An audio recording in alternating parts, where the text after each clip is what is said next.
Yarine vay ağrıp deyda vay men bir eva kürüp gider.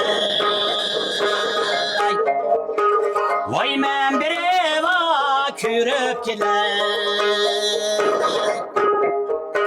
Ağrısa vay ağrımsa beş yedin aylenip gider. Ağrısa vay ağrımsa beş yedin aylenip gider.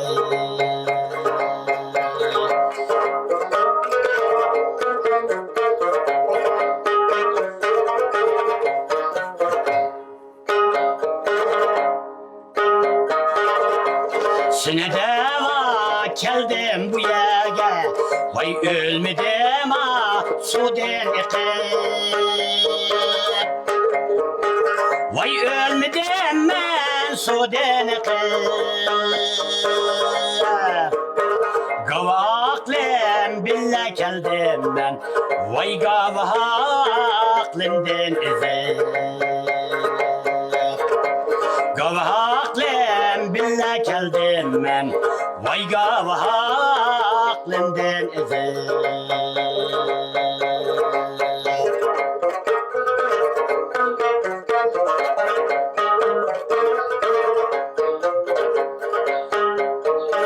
Yarının haman edin oldum iteğim gemen saman oldum iteğim gemen saman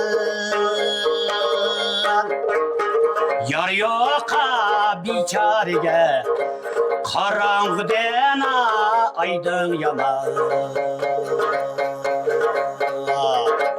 yar yok ha biçarege vay karanlıktan aydın yaman.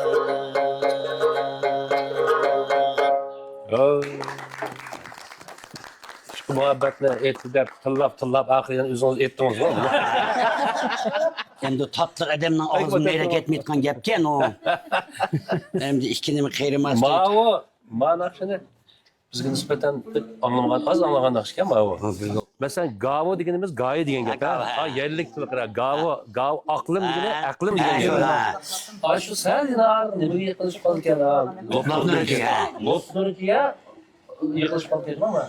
Bu tillada andım şu asasen matağının ki koycurap çaldığı yerini ki nakşının ağını kumul halak ağınlarga ama nakşının ki eğitken tekstçe ki alaylaki lopnurga yakırak ki lopnurga yakın lopnur keriye muhitçirinin tağı tarafı kızının ki asaslık şiviler okşup katı mesela ma hutende seg desek bikim uxmaydı bu gapni. Mesela ürümçildim uxmaydı. Biz bu iştini seg dep atagan. İştini seg dep ataydı. Endi iştini kadar ürümçilip seg dep tasılsa oldu.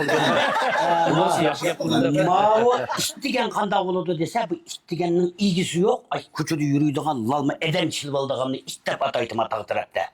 Ma ilgisi var bakkanını seg dep ataydı.